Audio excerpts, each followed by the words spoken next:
tayo. Siyempre, mag-quiz-quizan tayo dito sa Quiz Mosa.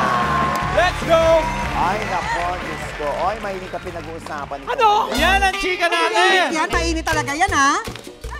Gaano kainit ba yan? Eto, init. Ganyan kainit. Ba't kami hindi napasok? Ay, nako, eto na nga pinag-uusapan. Aba, yung post ni Marco Gallio. Oo, yung post sila na naghahalikan sila ni Heaven Peraleta. Ay! Pinakita nila? Very intense ito. Tapos meron pang pangalan dong Baxorexia. Ano yung Baxorection? The intense desire of kissing someone. Yung tunog ng Baxorection, parang injection sa lamok, no? Yung... Para sa akin, okay lang yun. Ah. Kasi sila naman eh. Ang hindi okay kung kami ni Tonto nang makita. Yak! O diba, hindi okay. Hindi na agad okay sa'yo. Yung mga ganyan, okay lang kasi sila naman, ano. Ang problema dyan, syempre maiintriga ka.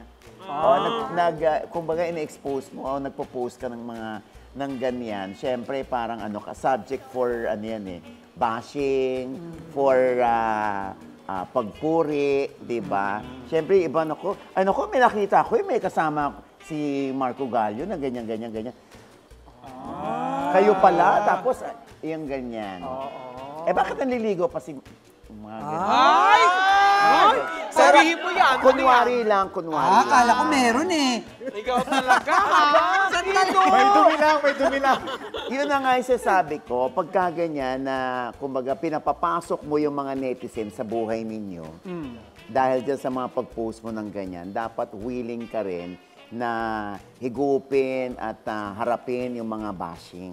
Akala ko kung anong ihigupin. Pero hindi, kasi di ba kung pribado nyo na yon, sa inyo na lang yon. Pero kung i-expose mong ganyan, baka nga nangiinggit sila or happy lang sila na ginagawa yun. Baka gusto nila express yung sarili nila. Oo. Hindi natin i-post yung atin. Unang-una, wala ka ipopost kasi wala naman talaga. Hindi yung picture, selfie namin dalawa. Ganun. Selfie lang? Magkumpare. Sandali naman, ito ano masasabi nyo? Kasi yung isang influencer na si Christian Antolin, kilala nyo? Oo, kilala ko yun. Yes, anak yan ni Mr. Antolin. At saka ni Mrs. Antolin.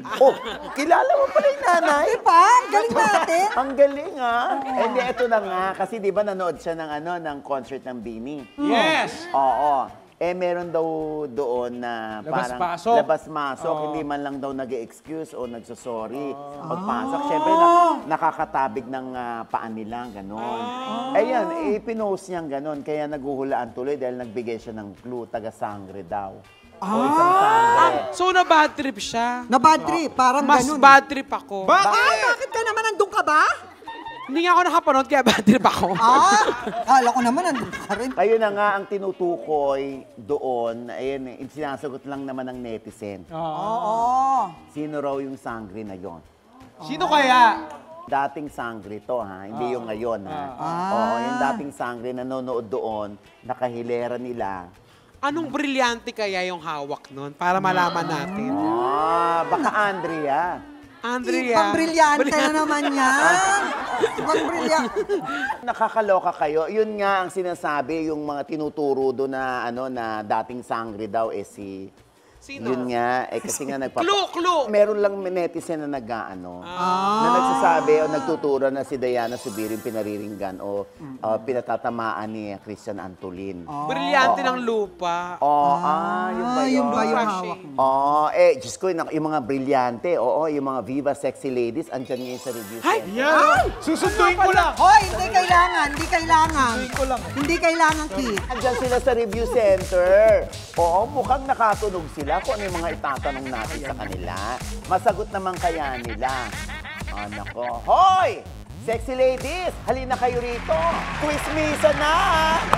Hoy, Keith! Hindi ka kasama, Keith. Dito ka. Sandali, dyan ka lang, Keith. Sorry. Hi! Siyempre, eto na. Let's welcome ang mga Viva actresses. Christine Vermas! Hi, everyone! Jen Durano! Hello. Angela Morena! At Ayana Misola.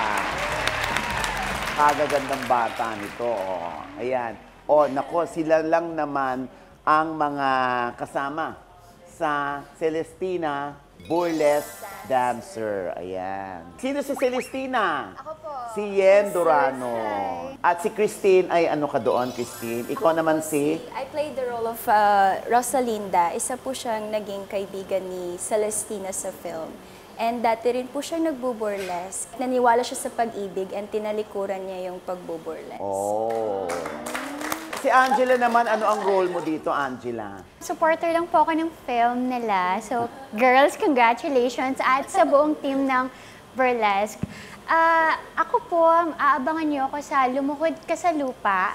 Lumuhod ka sa Yes po. lupa. Si Ayana naman, Meron po akong series sa WPS po yung title. It's about West Philippine Sea. And abangan niyo po yan sa streaming platform sa Viva One. siyempre, itong batang to, maliit pala, nakikita ko na ito. Karay-karay ng kanyang tatay na si DJ Durano. Si Yen. Siya si Celestina. Opo. Burlesque dancer. Oo. So- Ano ba si Celestina? Anong klaseng burlesque dancer siya dito? Si Celestina, isa lang po siyang simpleng babae pero napakatapang po niya. Dahil tinalikuran niya yung asawa niya para mag-burlesque at alagaan yung anak niya. Parang medyo makaluma yung setting nito. Opo, 1940s po ang setting it's a period nito. movie. Yes, parang ganun na po. Oh, 1940s ang setting nito? Opo. Adi ang hirap nun. Pati mga ayos yung mga sinauna rin. Opo. Pati yung language po na gamit po namin doon. Very Tagalog na makaluma Tagalog. talaga. Opo. Tsaka Oh. deep, very deep po. Gaano ka-intense itong pelikula ninyo? Para Pagdating sa sa akin- mga love scenes. Para sa akin po, very intense po talaga siya. Ito yung pinaka-intense na nagawa ko for Viva Max. Oo. So, ayun, abangan niyo po yan kasi napakainit ng mga eksena. And Ayan. maganda po yung story. Kailan nga to? December? December 4 po. December 4. Written by our national artist, Sir Ricky Lee, and directed by Direk Mac Alejandre. Oh. Actually, gusto ko ng burlesque. Oh, yan. Sa movie. Burlesque? Bakit? Ba't gusto mo ng burlesque? Burlesque bangus. Bonus yun! Bonus yun! Pagkain na naman, Ton. Habi na habi ka. Kayo ba binibigyan nyo ng palugit o taning yung pagstay nyo rito na hanggang 3-5 taon, pag walang nangyari sa karir ko, back to school ako or back to work? Basta ako, I'm very happy sa lahat ng opportunity na dumadating sa akin. And super trust ko yung Viva with my career. So kung gusto nila na nandito ako at piniprepare pa nila ako, it's totally fine with me. Alam mo naman, di ba?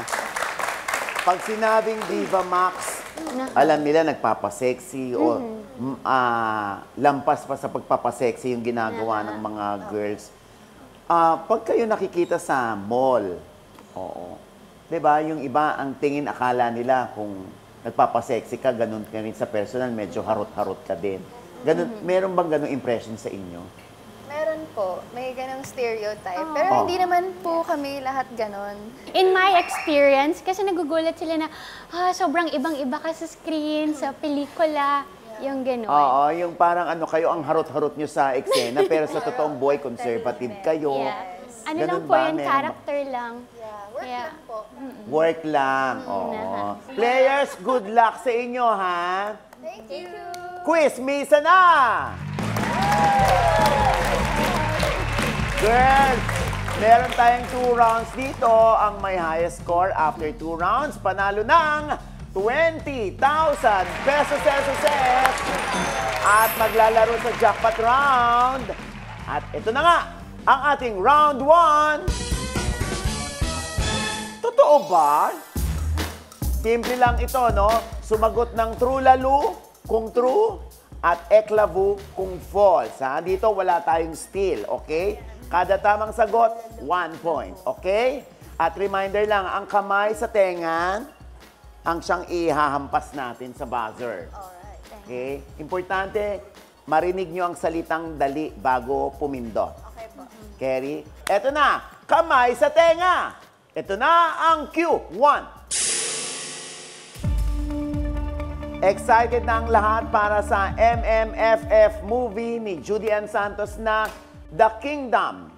Naniniwala kayo? True Lalu or Eklavu? Ay, wala pang dali, anak. Oo. Step back, Ayana. Kamay sa tenga. Ichika mo na. Dali! Yes, Yen. Eklavu. Eklavu is correct! Kasi nga, ang Film Fest entry ni Juday ay Espantaho with Lorna Tolentino. Yung The Kingdom, pinagbibidahan ito ni Bossing Vic Soto at Piolo Pascual. At yung babae doon ay si Sue Ramirez. Kamay sa tenga! Ito na ang Q2. Ito, kaka-birthday lang ng anak ni Marian at ni Ding Dong na si Zia. Ang sikat na singer na may gift sa bata ay si Olivia Rodrigo. Naniniwala kayo? True Lalu or Eklavu? Ichika mo na! Dali! Yes, Angela. True Lalu. True Lalu is correct! Kasi, ayan o, ang picture. Si Zia ay big fan ni Olivia. Oo, di ba nanood pa nga siya ng concert ni Olivia? Oo. Kamay sa tenga! Ito na ang Q3. Money maker ngayon si Coco Martin ng ABS-CBN. Pero may panahon pala na isinumpa ni Coco ang istasyon dahil nire-reject siya noon. True Lalu or Eklavu? Ichika mo na! Dali! Yes, Yen. True Lalu. True Lalu is correct! Sinumpa ko talaga yun ng ABS-CBN. Sinumpa mo Sinumpa ko ABS? talaga. Kasi ang sakit eh. Di ba yung ang baba ng tingin sa'yo, tapos ikaw ang taas ng respeto mo sa trabaho mo. Kasi nga, siya naman daw ang tinatawagan, tapos excited siyang magtrabaho. Biglang babalikan sila, sorry ha, kasi bold star pala si Coco. Kaya nasabi ni Coco yan. Pero tinan mo naman ngayon ang panahon. O, talagang, kaya bumalik si Coco sa ABS-CBN para tanggapin yung isang proyekto.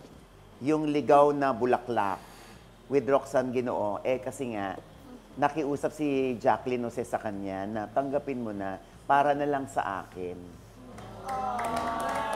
Kaya ganun kalaki utang na loob ni Coco kay Miss Jacqueline Jose. Ayan. Eto na ang susunod, nakakaloka ito. Merong magjowa, ha? Grabe. Grabe yung halikan sa post. Nakita nyo ba? Ay, ipapakita namin yan mamaya sa inyo. Ano ba yan? Ikakasal na ba sila? Ay, abangan yan sa pagbabalik ng Quiz Mosa!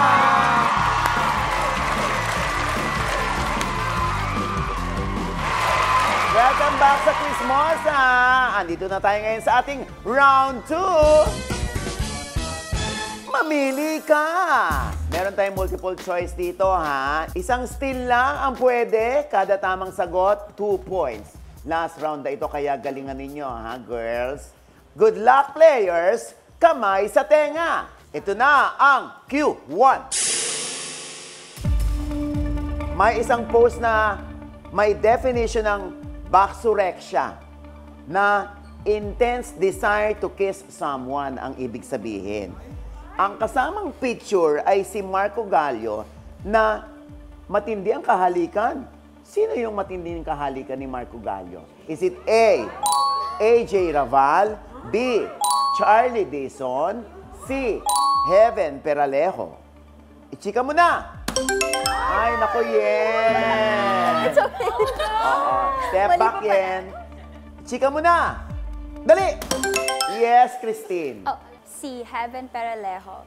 Si Heaven Peralejo is correct!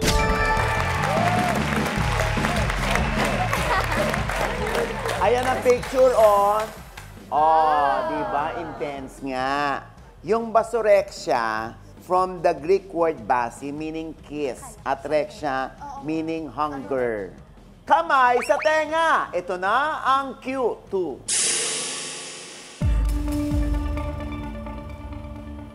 Mahulaan nyo kaya to.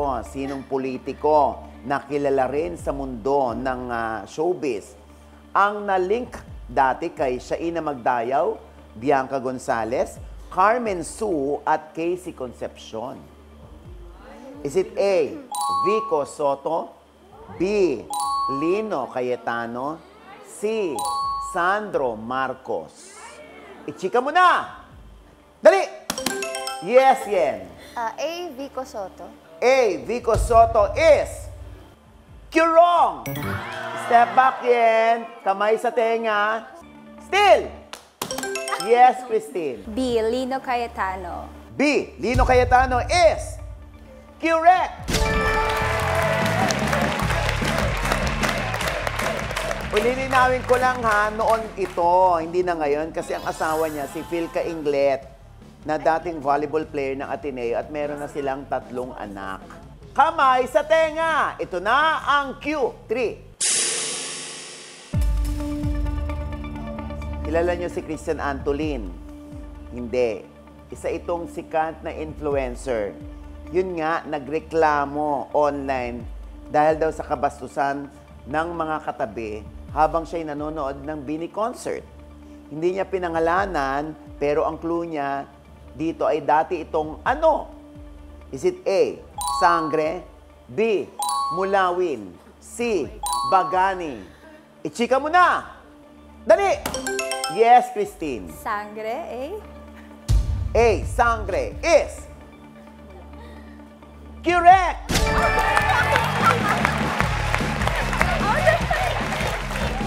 So, ito nga yung post ni Chris. So, may nakatabi akong artista sa Bini concert, tapos nasa dulo ako ng upuan. Di ko lang kinaya yung ugali kasi kapag aalis sila, buong pamilya. Tapos kapag babalik sa upuan daw, di man lang magsabi ng, excuse me, ni isa sa kanila. Like, hello, pipi na ba kayo? Nabili nyo ba yung buong row? Kaya nagkaroon siya ng clue doon na isa siyang dating sangre. Na ang itinuturo ng mga netizen na nanood din ng Bini concert ay si Diana Subiri. This time, sino na ang may highest score, kid? Huwag mong dadagdagan, ha?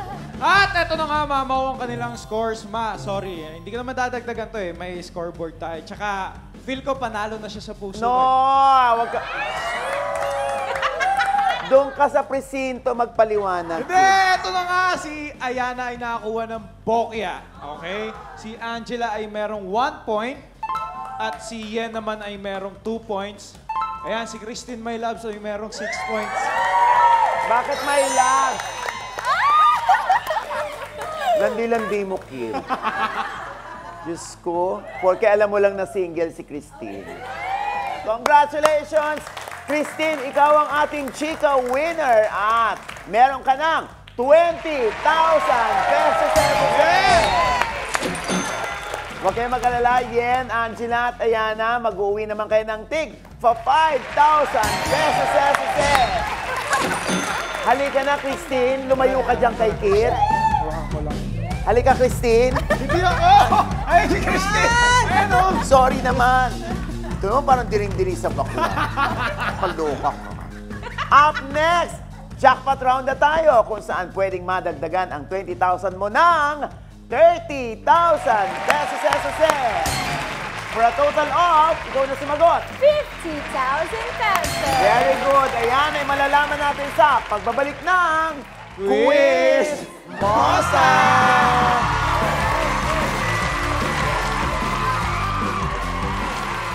Ayan, nandito na tayo ngayon sa ating jackpot round na push mo na yan! Christine, isang tanong na lamang ito worth 30,000 pesos. 5 ang choices mo.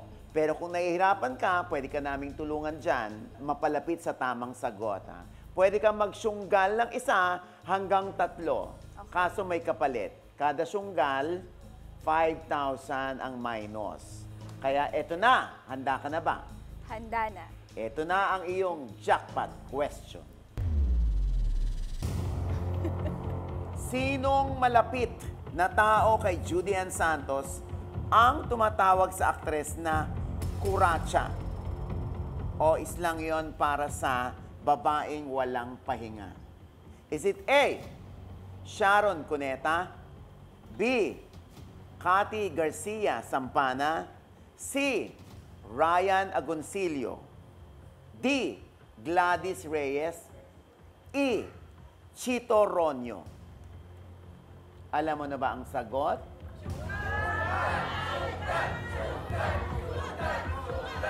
Syunggal.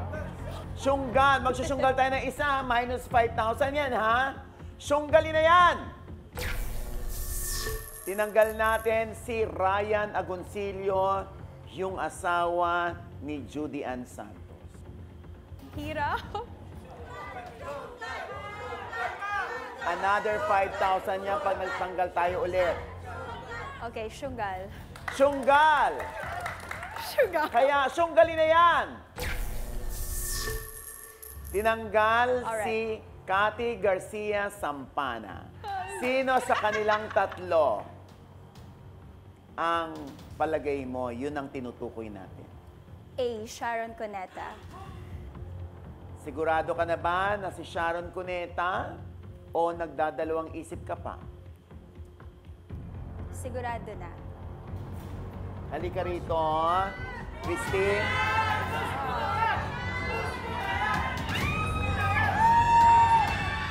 Hanggat hindi mo napipindot yan, pwede pang magpalit ang isip mo. Pero kung sigurado ka na si Sharon Cuneta, push mo na yan!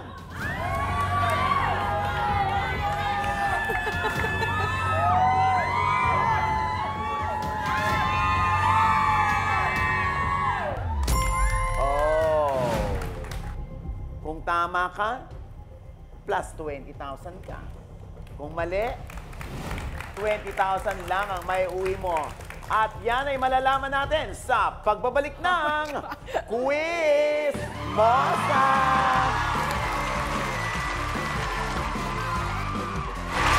Kaya bago natin malaman kung tama ang sagot ni Christine, pag-usapan muna natin itong mema.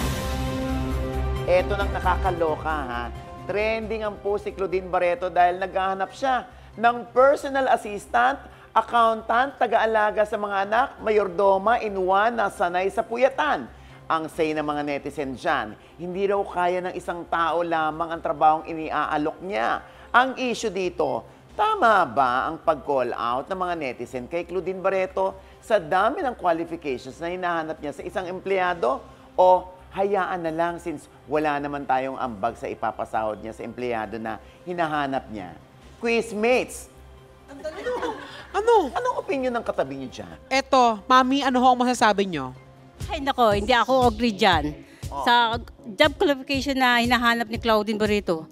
Ano ka? Superwoman? Wonder Woman? Para kayanin lahat? Ay, tama nga naman siya, no? Ikaw, Jegs, kamusta dyan? Naku, siyempre, may masasabi rin dyan ang ating kapitbahay na si Norville. Ano masasabi mo dyan? Masasabi ko lang po, agree po ako kay Miss Claudine Barreto sa kanyang job description. Dahil sa hirap makahanap ng taong mapagkakatiwalaan, kaya dapat kilatisin po natin. At kung ako mabibigyan po ng chance na makapasok kay Miss Claudine Barreto, tatanggapin ko po, lalo na kung malaki sweldo at makakatulong sa pamilya ko at higit sa lahat, why not? Di siya nahirapan, lalo na yung sinabi niyang why not. Kid? Ayan, maraming salamat sa mga opinion nyo. At dahil dyan, meron kayong regalo from Sulit TV powered by TV5.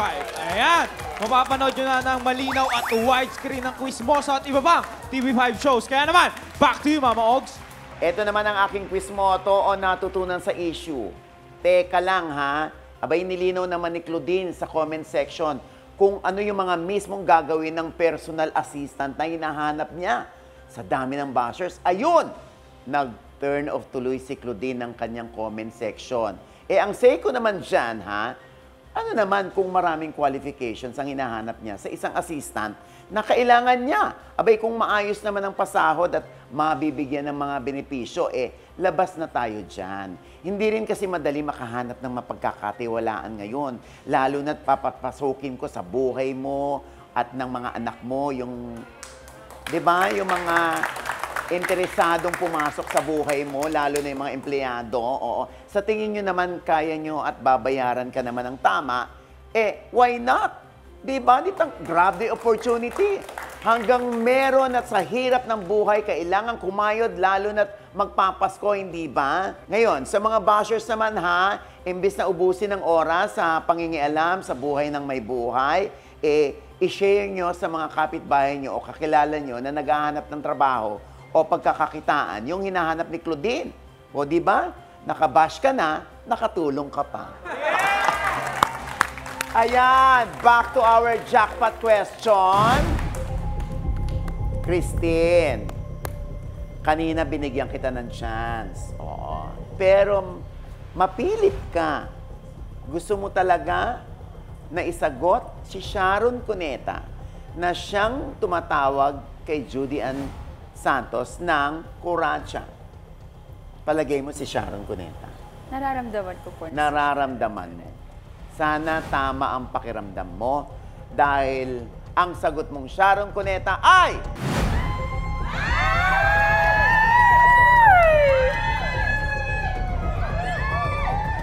Kirong!